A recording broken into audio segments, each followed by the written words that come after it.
Pour la première fois, le Montégoal a accueilli aujourd'hui une arrivée du Tour de France. Ce sont d'abord les élus qui ont donné les premiers coups de pédale.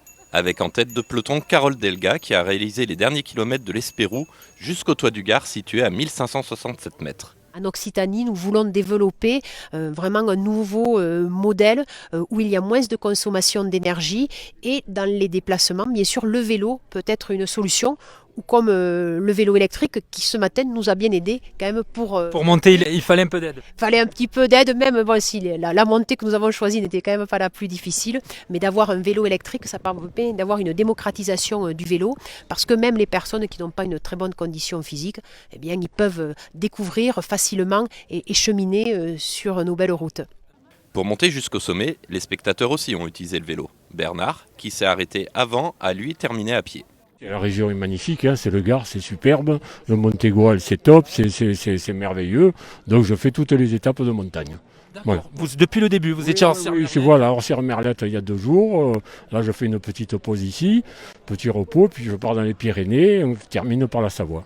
Pas mal de monde massé sur cette butte située à 5 km de l'arrivée, moins en haut à l'observatoire car le public était interdit sur les 400 derniers mètres de cette zone protégée.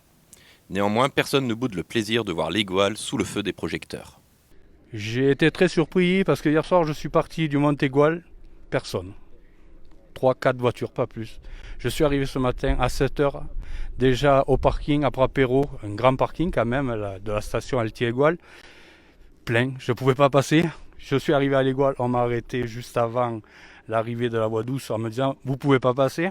Donc non, c'est spectaculaire, c'est vraiment une grosse machine. Moi, je suis très heureuse que ce que j'avais imaginé il y a 2 ans, c'est-à-dire d'avoir voilà, une étape du Tour de France, se réalise. Parce que grâce à cette étape du Tour de France, grâce à cette arrivée, on va avoir des images magnifiques sur les Cévennes qui vont être diffusées dans le monde entier. C'est des millions de téléspectateurs. Et comme ça, on va faire encore mieux connaître les Cévennes, leur superbe beauté. Une première arrivée au Montégoal et pourquoi pas une deuxième d'ici quelques années.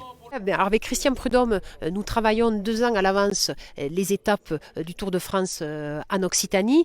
Donc là, nous allons travailler samedi les étapes du Tour de France 2022. Et puis, on va aussi faire une proposition avec l'ensemble des acteurs des Cévennes. Une proposition pour avoir dans 3-4 ans une nouvelle arrivée au Montégoal, mais avec un autre circuit.